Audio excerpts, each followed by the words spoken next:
আর এবার চোখ রাখবো আবহাওয়ার খবরে। গাঙ্গেয় পশ্চিমবঙ্গ এবং ওড়িশায় ঘূর্ণাবর্ত, উত্তরবঙ্গে ভারী থেকে অতি ভারী বৃষ্টির পূর্বাভাস। বিক্ষিপ্তভাবে ভারী বৃষ্টির সম্ভাবনা রয়েছে দক্ষিণবঙ্গেও। এই বিষয় নিয়ে আরো বিস্তারিত জানাবেন আমাদের প্রতিনিধি অরিত্রিক ভট্টাচার্য আমাদের সঙ্গে রয়েছেন। দক্ষিণ দুই বঙ্গে বৃষ্টির পূর্বাভাস রয়েছে। উত্তরবঙ্গের ক্ষেত্রে যেটা দেখা যাচ্ছে, মৌসুমী অক্ষরেখার অবস্থান সেটা একেবারে হিমালয়ের পাদদেশ এলাকা পর্যন্ত বিস্তৃত। আর দক্ষিণবঙ্গের ক্ষেত্রে দেখা যাচ্ছে গাঙ্গেয় পশ্চিমবঙ্গ উড়িষ্যা এলাকায় ঘূর্ণাবর্ত অবস্থান করছে। ভারী থেকে অতি ভারী বৃষ্টি উত্তরবঙ্গে চলছে এবং সেই পরিস্থিতি এখনো কয়েকদিন অব্যাহত থাকবে।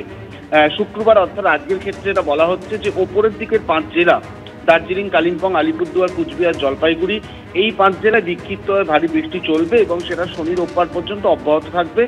সোমবার আরও একটু বৃষ্টি বাড়তে পারে উত্তরবঙ্গে, এমনটাই মনে করা হচ্ছে এবং খুব স্বাভাবিকভাবেই সেখানে নদীর জলস্তর বাড়ার একটা আশঙ্কা থাকছে। তার পাশাপাশি তিস্তা, তোর্ষা, জলঢাকা এই নদীগুলোতে জলস্তর যেমন বাড়ার সম্ভাবনা থাকবে, তেমনই দার্জিলিং, কালিম্পংয়ের যে পার্বত্য এলাকা রয়েছে সেখানে কিন্তু অতিবৃষ্টি হলে ধস নামার একটা আশঙ্কা থাকবে।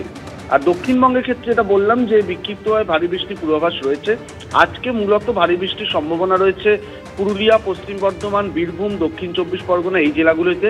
আগামী কালকেও হালকা থেকে মাঝারি বৃষ্টি অব্যাহত থাকবে এবং সেক্ষেত্রে দক্ষিণ 24 পরগনা, পশ্চিম মেদিনীপুর, বাঁকুড়া, পুরুলিয়া, পশ্চিম পূর্ব বর্ধমান, নদিয়া, মুর্শিদাবাদ প্রায় দক্ষিণবঙ্গের সব জেলাতেই হালকা থেকে মাঝারি বৃষ্টি দিনভর হবে, এমনটাই কিন্তু মনে করা হচ্ছে।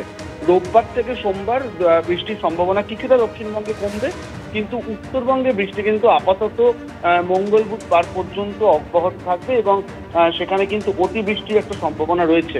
সার্বিকভাবে যেটা দেখা যাচ্ছে যে দক্ষিণবঙ্গে বৃষ্টি অনেকটাই কমে এসেছিল, উত্তরবঙ্গে বৃষ্টি চলছিল। এক্ষেত্রে দক্ষিণবঙ্গে বৃষ্টি আবার কিছুটা বাড়বে আজকে এবং আগামীকাল। উত্তরবঙ্গের ক্ষেত্রে বৃষ্টি অব্যাহত থাকবে, অর্থাৎ গোটা রাজ্যেই আগামী 2-3 দিন একটা বৃষ্টির সম্ভাবনা রয়েছে। কোথাও ভারী, কোথাও হালকা থেকে মাঝারি বৃষ্টির মধ্যে দিয়ে কিন্তু আপাতত সপ্তাহান্ত কাটবে প্রায় গোটা রাজ্যে।